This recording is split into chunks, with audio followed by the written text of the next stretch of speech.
സാധാരണ ഒരു ക്വസ്റ്റ്യനാണ് എല്ലാവരും ചോദിക്കുന്നതാണ്, ഡോക്ടർ ഇപ്പം വാട്ടർ ബർത്ത് വെള്ളത്തിൽ പ്രസവിക്കുക എന്ന് കേട്ടിട്ടുണ്ടല്ലോ. ഞാൻ doctor Lisamma Joseph, senior consultant gynaecologist and laparoscopic surgeon, Ernakulam medical centre, Kochi.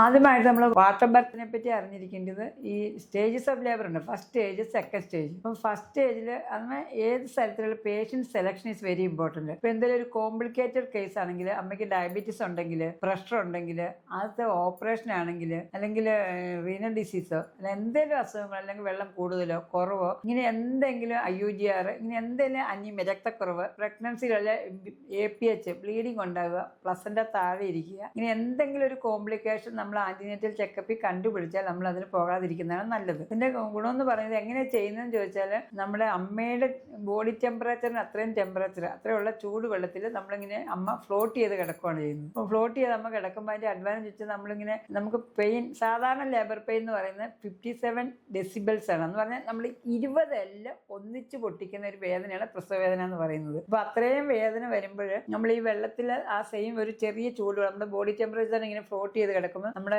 Pain sensation കുറവായിരിക്കും. എൻഡോർഫിൻ എന്ന് പറഞ്ഞൊരു ഹോർമോൺ നമ്മൾ റിലീസ് ചെയ്യും. എൻഡോർഫിൻ റിലീസ് ചെയ്യും, പിന്നെ മസിൽസിന് റിലാക്സേഷൻ വരും. അപ്പം നമുക്കൊരു പെയിൻ അല്പം കുറവ് കിട്ടും. ഇപ്പം പെയിൻ കുറവ് കിട്ടുന്നു. പിന്നെ ഇത് നമ്മൾ വെള്ളത്തിൽ ഫ്ലോട്ട്, ഏത് പൊസിഷൻ വേണം നമുക്ക് കിടക്കാം. ഇങ്ങനെ ഫ്ലോട്ട് ചെയ്ത് അങ്ങോട്ടും ഇങ്ങോട്ടും മൂവ് ചെയ്യുന്നതുകൊണ്ട്, നമ്മൾ ഈ പൊസിഷൻ ചെയ്യുന്നതുകൊണ്ട് ഓരോ പെയിൻ വരുമ്പോഴും നമുക്ക് കുറച്ച് റിലാക്സേഷൻ ഉണ്ട്. അപ്പം അതുകൊണ്ട് ഇതൊരു നല്ലൊരു കാര്യമാണ്. പക്ഷേ ഈ കോംപ്ലിക്കേറ്റഡ് കേസ് അല്ലെങ്കിൽ ഇങ്ങനെ എന്തെങ്കിലും ഉണ്ടെങ്കിൽ നമ്മൾ എടുക്കാൻ പറ്റില്ല. പിന്നെ വേറെ ഗുണമെന്ന് പറഞ്ഞാൽ, നമ്മൾ ഈ പെയിൻ കുറവായതുകൊണ്ട് നമുക്ക് എപ്പിഡൂറിൽ വേണ്ട, പെയിൻ കില്ലേഴ്സ് വേണ്ട, അങ്ങനത്തെ കുറേ അഡ്വാൻറ്റേജും ഉണ്ട്. ഇപ്പം അത് കഴിഞ്ഞിട്ട് സെക്കൻഡ് സ്റ്റേജ്, ഇത് ഫസ്റ്റ് സ്റ്റേജിലാണ്. സെക്കൻഡ് സ്റ്റേജ് എന്ന് പറയുന്നത് നമ്മൾ ഗർഭാത്രം വികസിച്ച് ഫുള്ളായിട്ട് ബേബിയെ പുഷ് ചെയ്യുന്ന സ്റ്റേജാണ് സെക്കൻഡ് സ്റ്റേജ് എന്ന് പറയുന്നത്. ആ സെക്കൻഡ് സ്റ്റേജിൽ നമ്മൾ കുറേ അതിനെപ്പറ്റി എവിഡൻസ് നമുക്കിപ്പം കിട്ടിയിട്ടില്ല. ഫസ്റ്റ് സ്റ്റേജിൽ ഇങ്ങനെ എവിഡൻസ് ഒക്കെ ഉണ്ട്, നല്ലതാ, ഫ്ലോട്ട് ചെയ്ത് കിടക്കും, പിന്നെ ഏത് പൊസിഷനിൽ വേണമെങ്കിലും കിടക്കാം, അതാണ് ഫ്രീ ആണ്. അമ്മ free, mother is free, very free, float ചെയ്യുന്നുണ്ട്. പക്ഷേ സെക്കൻഡ് സ്റ്റേജിൽ എന്ന് പറയുന്നത് നമ്മൾ കുഞ്ഞിനെ ഇങ്ങനെ എടുക്കാം. നമ്മൾ കുഞ്ഞിനെ പുറത്തേക്കാണ്, ഇങ്ങനെ വെള്ളത്തിൽ നിന്ന് പുറത്തേക്കാണ് ഇങ്ങനെ എടുക്കുന്നത്. ആ സമയത്തിന് വേണമെങ്കിൽ